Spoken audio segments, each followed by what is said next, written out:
the Chargers secondary, specifically Derwin James, a veteran in this league? What's the biggest challenge that they present? They move Derwin around a lot. Sometimes he's at nickel, he's at safety, he's at linebacker. So, you have to always see where he at, what he's doing. He's got to get around to the ball.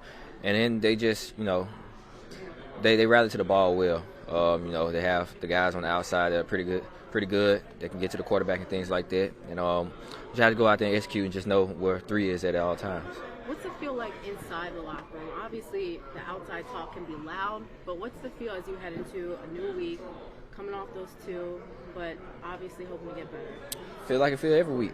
Ain't no panic in here, no reacting in here. That's all outside. DeVonta, we got kind of a closer look into how things operate on the sideline.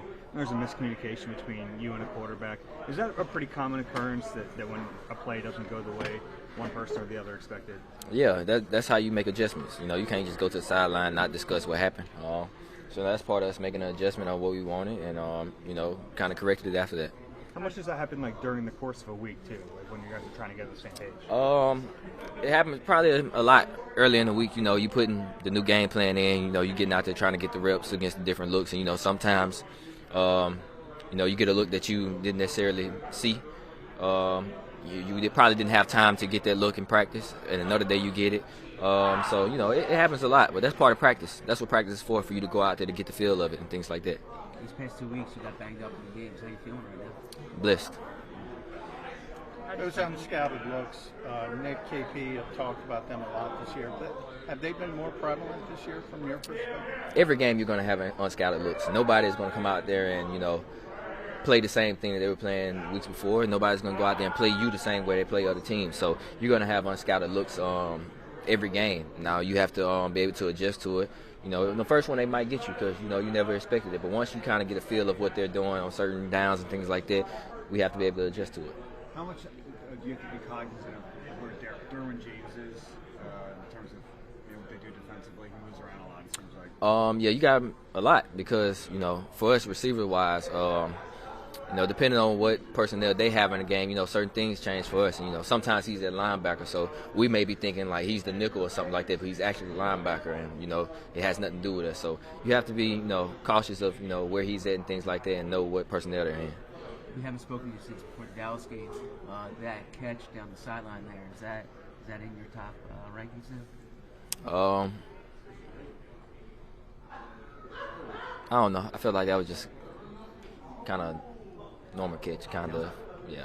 That was a normal catch? Yeah, kind of. Is that the one that led to the injuries in that game? No. I'm sorry, I didn't hear you say do you feel recovered from the stuff? Yeah, I'm fine. Good. How did you spend the mini buy? Is there anything that you feel like you learned or you were able to review? So it's interesting. I bought me a juicer,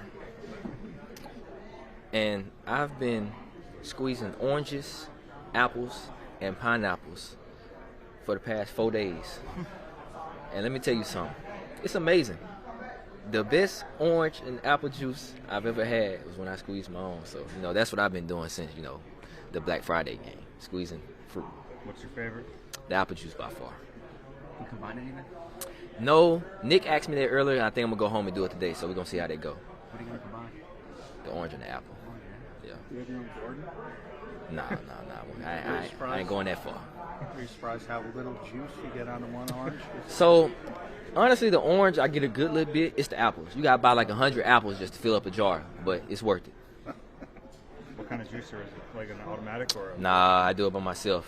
Somebody told me to get the automatic, but I was like, doing it myself make me feel like I'm actually doing something instead of just putting it in the automatic. What compelled you to do it on Black Friday? Say what? What compelled you to buy it? What made you buy it? I was on TikTok, and I can't remember the guy's name, but he had one. And I just went and ordered the one he had, and I was like, oh, this nice right here. Not a Black Friday sale, then. Nah, it wasn't no sale. And is it no coincidence that this is now why you're feeling better? Maybe. Have you brought any in to share with your teammates? I told a couple of them about it. A lot of these guys, they want to get the automatic juice instead of going out there doing it themselves, How's it compared to the juice bar here? They done made some crazy stuff. It's pretty good. I get him the edge.